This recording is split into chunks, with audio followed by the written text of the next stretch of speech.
Well, hello, it's Nick Foley from Hammond for Hire here. Today I've got the XK3 out, and we're going to have a look at the XK series of Hammonds and how they compare to the C3, which is on your left and possibly slightly out of shot. And we'll do a quick rundown and go through from your right to your left what the controls do and how it makes the organ sound. So, right. Left to right, let's have a look. So, volume knob on the left, right. Let's just give you a lovely bit of Hammond.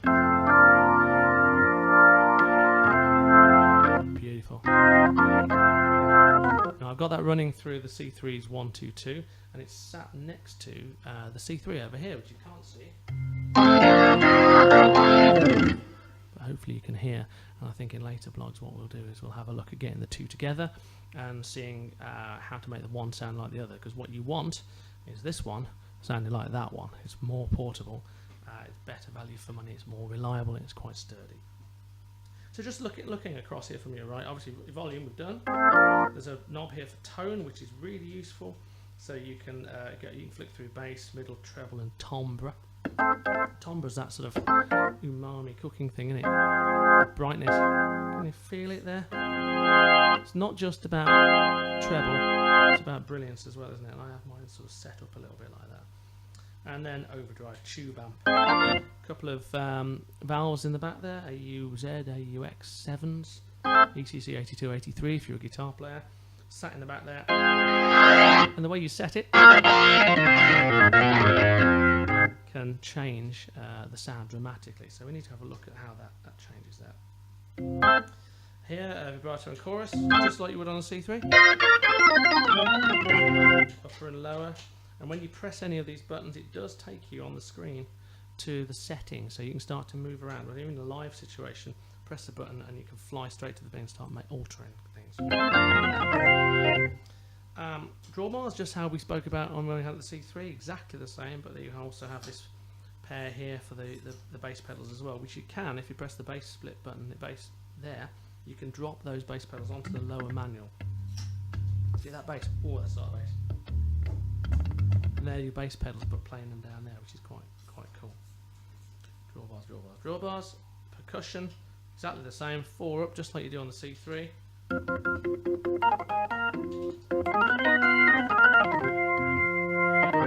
Very nice. You can tone them down a little bit, which I have, so they're not as violent as some of them are.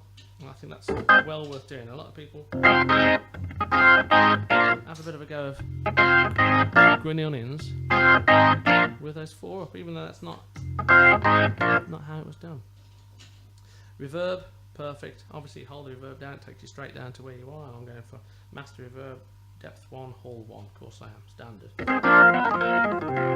You've got key split there, which you would use really for if you've only got the one upper manual. You'll see that I've got the XK Pro here, so I've got the lower manual that's connected to it. And then on your left, you've got these assignable controls down here. You've got these knobs. I've assigned key click, bass, treble, external MIDI volume, reverb, depth, and length is how I've assigned that to. And then down here, you know, inverse keys, they're kind of your memory keys. The less said really about pitch bend and vibrato, really, for a purist, don't you think?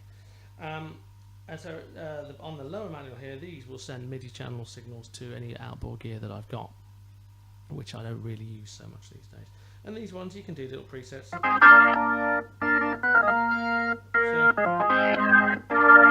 just how you would on the C3 to my right, to your left. But I tend to keep it on the drawbars. Why wouldn't you? Key click, well, that's without key click. Almost as a slow attack, almost. Sounds a bit odd, doesn't it? And listen as I bring it up. Oh yeah, now let's have a listen to C3, how that does it. Mighty, isn't it? Key click, as you know, is like, as you may know, is the contact sort of wearing a little bit. Sometimes if you have the key click up and the overdrive up, if you're a little bit messy on the solos, it's going to follow you. That click's going to follow you around.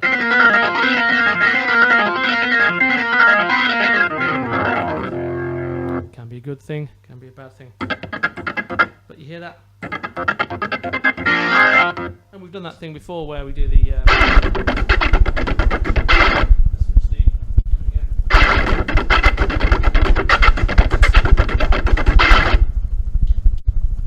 which is where the key click is really important, because the click is doing most of the work there when you're trying to get a bit percussive and stuff like that. So this is a very quick tour of the Hammond. There's plenty we can do. If it wasn't for the fact that the first take didn't record, I'd probably talk a bit more about it.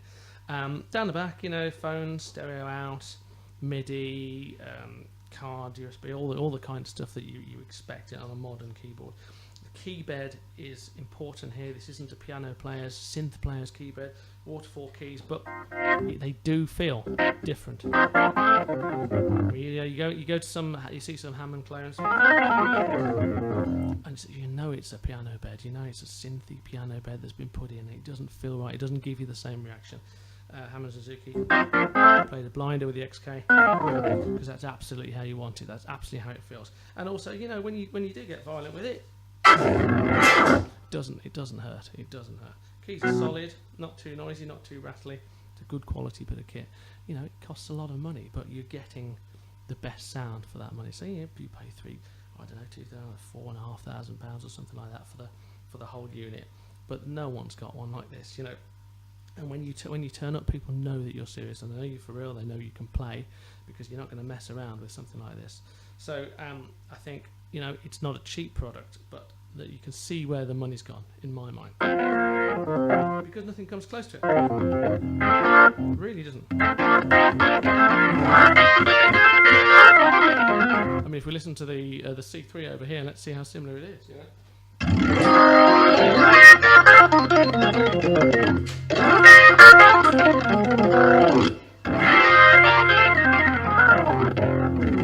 I challenge anyone, if you got it through a 1-2-2 and both of these instruments are running through the same 1-2-2, it's submixed. If you got it through a 1-2-2, really, so close. And that's what you want to do. Your roadies love you because you can split this into three separate pieces. It's not a single 23 stone item like this. It sounds just as good. It's the master stroke. It's the instrument that I've always wanted. We'll talk on further blogs around the other instruments that I've owned and the other clone wheels. I've still got a few of them and what have you, and how I tried to make them sound like this. But at the end of the day, this is what I wanted it to sound like. So for now, I think for this particular clip, I'll leave it at that, and let's just enjoy the sound of the Hammond for a little bit and see what I think.